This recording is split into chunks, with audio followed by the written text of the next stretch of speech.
नमस्कार दोस्तों, मैं महात्म कुमार धनघटा जिला संतकबीरनगर उत्तर प्रदेश से भूगोल के कुछ प्रश्न लेके आया हूँ।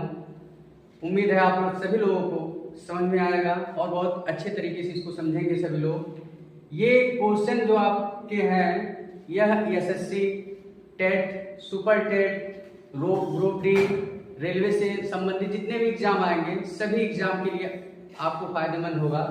इसमें पहला क्वेश्चन है, पृथ्वी से संबंधित सामान्य ज्ञान है। पृथ्वी का घूर्णन और परिक्रमण दो चीजें होती हैं। जब पृथ्वी अपने अक्ष पर घूमती है, पृथ्वी है ये अपने अक्ष पर घूम रही है, यह घूर्णन कहलाता है। यह पृथ्वी 24 घंटे में, पृथ्वी स्वयं के अक्ष पर 24 घंटे में एक चक्कर पूर्ण करती है, जिसके कारण दिन और रात होते हैं।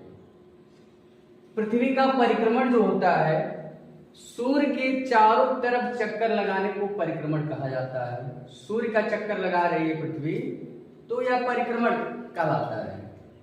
जो पृथ्वी है यह सूर्य का चक्कर 365 दिन 5 घंटे 47 मिनट और 46 सेकंड में पूर्ण करती है। तो 365 दिन 5 घंटे 46 मिनट 47 सेकंड को हम लोग लगभग 6 घंटे मान लेते हैं। तो इतने दिन में यह अपना परिक्रमण पूरा करती है। तो यही जो 6 घंटे हर वर्ष बचते हैं, तो चौथे वर्ष में यह जाकर एक दिन का रूप, 6 घंटे एक वर्ष में बचे, अगले फिर 6 घंटे बचेंगे, फिर अगले वर्ष 6 घंटे बचेंगे, चौथे साल यह जाकर एक दिन का निर्माण करती है, जो जाकर फरवरी में ऐड होती है। उसी वर्ष फरवरी 29 की हो जाती है, जिसको हम लोग लीप वर्ष कहते हैं। उस वर्ष फरवरी 29 की होती है, लीप वर्ष कहलाती है। और सामान्य वर्ष 365 दिन के होते हैं। इसके बाद आते हैं भूमध्य रेखा। पृथ्वी को 2 बराबर भागों में जो बांट दे, पृथ्वी है आपकी, यहां बना दे रहे हैं, पृथ्वी को 2 बराबर भागों में बांट दे रही है, यही भूमध्य रेखा है। भूमध्य रेखा यही है। यह उत्तरी गोलार्ध और यह दक्षिणी गोलार्ध, नॉर्थ पोल, साउथ पोल, यह हो गए। यह भूमध्य रेखा इसको पृथ्वी को 2 बराबर भागों में बांट देती है, उत्तरी गोलार्ध और दक्षिणी गोलार्ध। हम जिस देश में रहते हैं, भारत देश में, हम लोग उत्तरी गोलार्ध में हैं। जो हमारा भारत देश है उत्तरी गोलार्ध में है। इसके बाद कर्क रेखा, भारत से होकर गुजरने वाली मुख्य रेखा कौन सी है? वह कर्क रेखा है। भारत के 8 राज्यों से होकर गुजरती है। भारत के 8 राज्यों से होकर कर्क रेखा गुजरती है। इसका एक ट्रिक है, मित्र पर गमछा झार। मित्र पर गमछा झार, छा, मी से आत्मा हो जाएगा मिजोरम, त्र से आ जाएगा आपका त्रिपुरा, प से आ जाएगा पश्चिम बंगाल,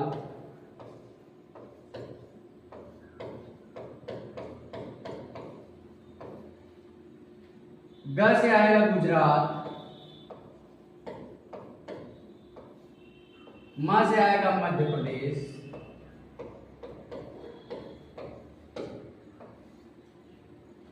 छत्तीसगढ़, छ से आएगा छत्तीसगढ़,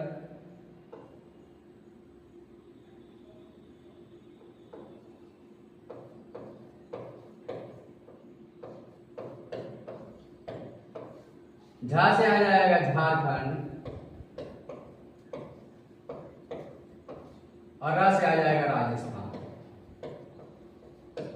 इसको नोट कर लेंगे आप सभी लोग। यानी मित्र मिजोरम, त से त्रिपुरा, प से पश्चिम बंगाल, ग से गुजरात, म से मध्य प्रदेश, छ से छत्तीसगढ़, झा से झारखंड, र से राजस्थान। यह भारत के 8 राज्यों से होकर कर्क रेखा गुजरती है। यह 23.5 अंश उत्तरी अक्षांश से होकर गुजरती है।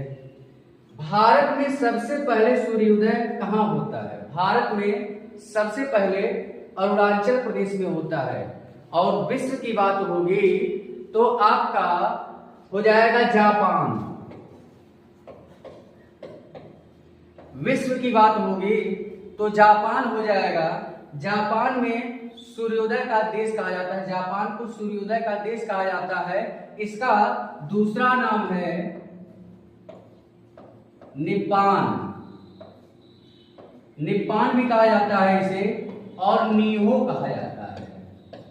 जापान को नीहो और निप्पान कहा जाता है। इसका अर्थ होता है सूर्य का उदय, इसका अर्थ होता है सूर्य का उदय।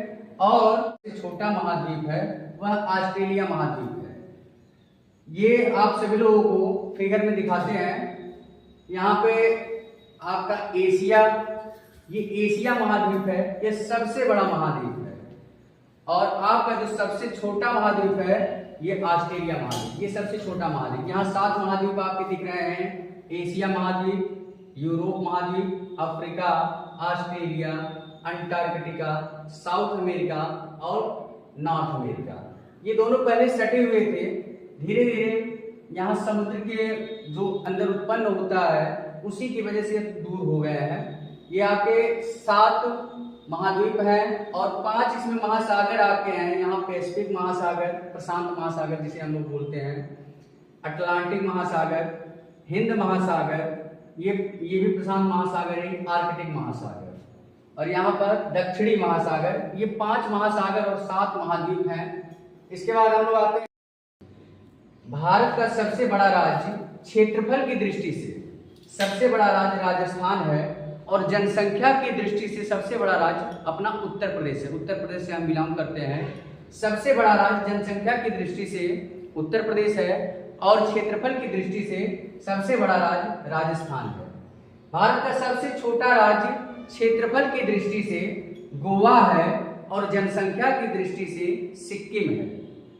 भारत की सबसे लंबी नदी गंगा नदी, भारत की सबसे लंबी नदी गंगा नदी है, और सबसे गहरी नदी और सबसे बड़ी नदी की बात होगी तो वो ब्रह्मपुत्र नदी है। दोनों में अंतर है। सबसे लंबी नदी की बात होगी तो गंगा नदी है, और सबसे बड़ी और सबसे गहरी नदी की बात होगी तो वह ब्रह्मपुत्र नदी है। भारत का सबसे ऊंचा पर्वत शिखर कंचनजंगा, कंचनजंगा सिक्किम में है। यह 8,586 मीटर ऊंचा है।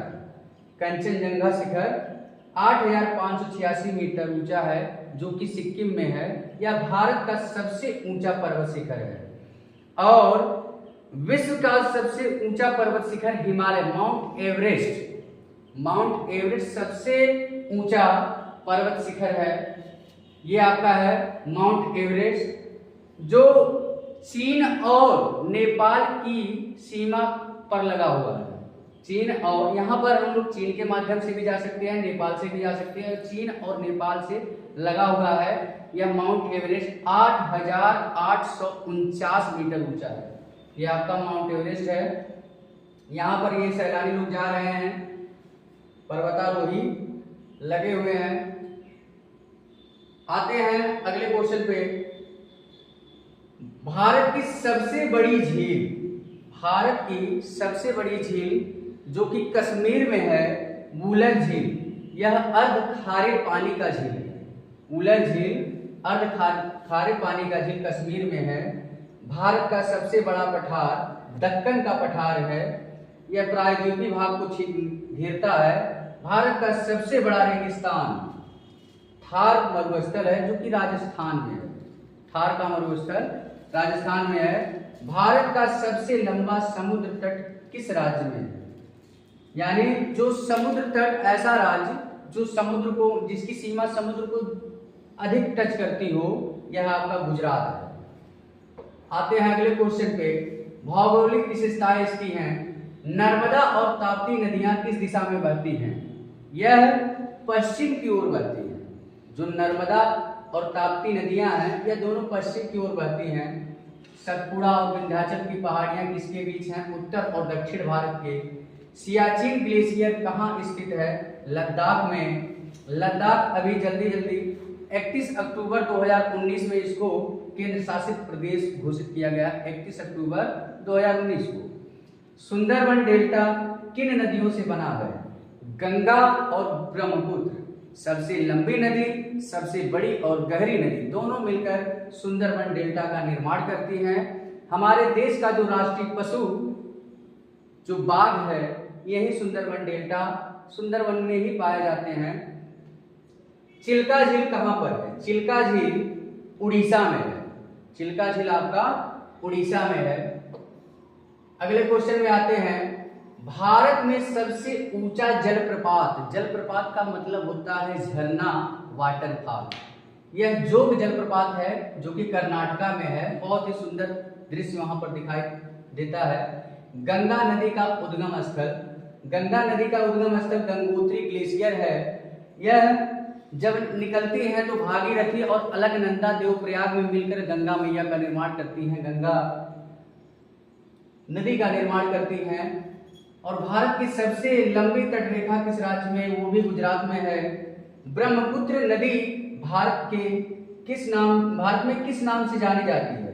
तो ब्रह्मपुत्र नदी तिब्बत में सांगपो, अरुणाचल में दिहांग और असम में इसको ब्रह्मपुत्र के नाम से जानते हैं। भारत का जलवायु किस प्रकार का है? भारत का जो जलवायु है उष्णकटिबंधीय मानसूनी यहाँ पर पाए जाते हैं। यह जो उष्णकटिबंधीय मानसून है भूमध्य रेखा के नजदीकी जितने भी क्षेत्र हैं वह सभी उष्णकटिबंधीय क्षेत्र पाए जाते हैं। धन्यवाद आप सभी लोगों को।